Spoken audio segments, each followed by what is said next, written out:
اللہ یحکم بینکم یوم القیامۃ فیما کنتم فیہ تختلفون۔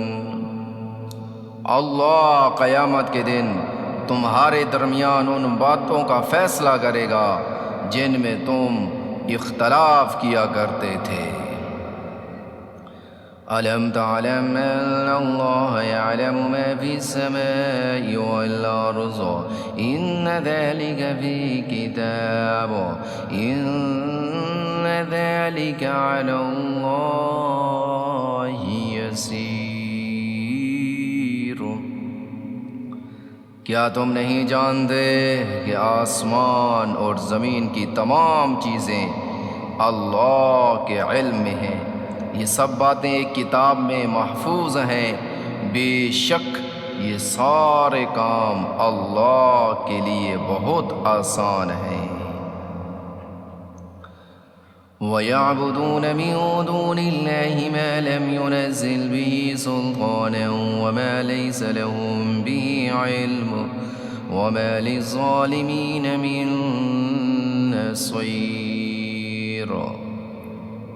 اور یہ لوگ اللہ کو چھوڑ کر ان چیزوں کی عبادت کرتے ہیں جن کے معبود ہونے کی اللہ نے کوئی دلیل نازل نہیں کی، اور خود ان لوگوں کو بھی اس کے بارے میں کوئی علم حاصل نہیں، اور ان ظالموں کا آخرت میں کوئی مددگار نہیں ہوگا۔ وَإِذَا تُتْلَى عَلَيْهِمْ آيَاتُنَا بَيِّنَاتٍ وَتَعْرِفُ فِي وُجُوهِ الَّذِينَ كَفَرُوا الْمُنكَرَ يَكَادُونَ يَسْطُونَ بِالَّذِينَ يَتْلُونَ عَلَيْهِمْ آيَاتِنَا قُلْ أَفَأُنَبِّئُكُم بِشَرٍّ مِّن ذَٰلِكُمُ النَّارُ وَعَدَهَا اللَّهُ الَّذِينَ كَفَرُوا وَبِئْسَ الْمَصِيرُ۔ اور جب ان کو ہماری آیتیں اپنی پوری وضاحتوں کے ساتھ پڑھ کر سنائی جاتی ہیں تو تم ان کافروں کے چہروں پر ناگواری کے اثرات صاف پہچان لیتے ہو۔ ایسا لگتا ہے کہ یہ ان لوگوں پر حملہ کر دیں گے جو انہیں ہماری آیتیں پڑھ کر سنا رہے ہیں۔ کہہ دو کہ لوگو، کیا میں تمہیں ایسی چیز بتلا دوں جو اس سے زیادہ ناگوار ہے؟ آگ، اللہ نے کافروں سے اس کا وعدہ کر رکھا ہے اور وہ بہت برا ٹھکانہ ہے۔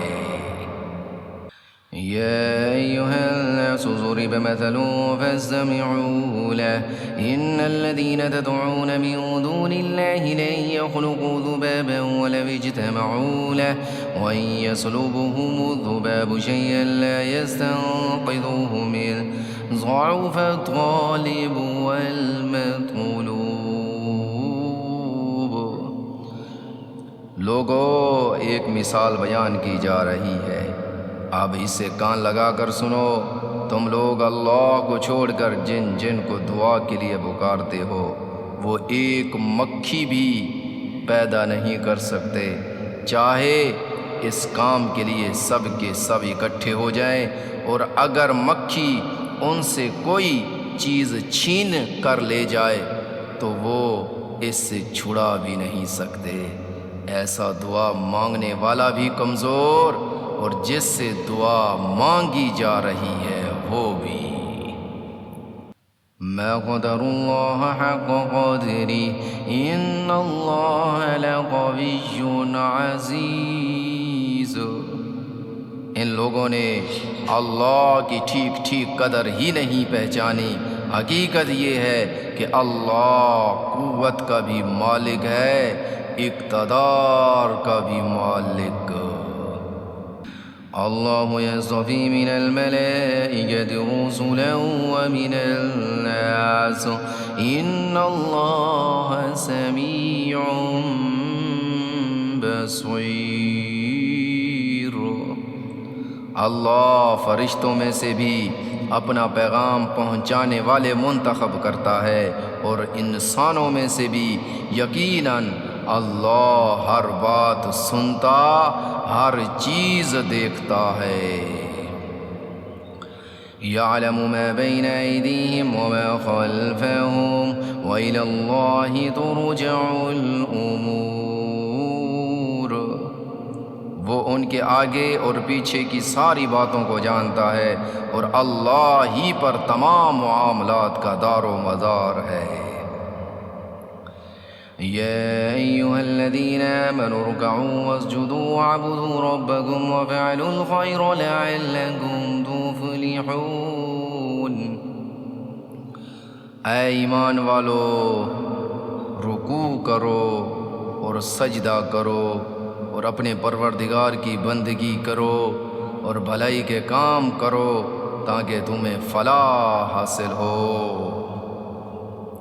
وجاهدوا في الله حق جهاده واجتباكم وما جعل عليكم في الدين من حرج ملة أبيكم إبراهيم وسماكم المسلمين من قبل وفي هذا ليكون الرسول شهيدا عليكم وتكونوا شهداء على الناس فأقيموا الصلاة وآتوا الزكاة واعتصموا بالله هو مولاكم فنعم المولى ونعم النصير۔ اور اللہ کے راستے میں جہاد کرو جیسا کہ جہاد کا حق ہے۔ اس نے تمہیں اپنے دین کے لیے منتخب کر لیا ہے اور تم پر دین کے معاملے میں کوئی تنگی نہیں رکھی۔ اپنے باپ ابراہیم کے دین کو مضبوطی سے تھام لو، اس نے پہلے بھی تمہارا نام مسلم رکھا تھا اور اس قرآن میں بھی، تاکہ یہ رسول تمہارے لیے گواہ بنے اور تم دوسرے لوگوں کے لیے گواہ بنو۔ لہٰذا نماز قائم کرو اور زکوٰۃ ادا کرو اور اللہ کو مضبوطی سے تھامے رکھو، وہ تمہارا رکھوالا ہے، دیکھو کتنا اچھا رکھوالا اور کتنا اچھا مددگار۔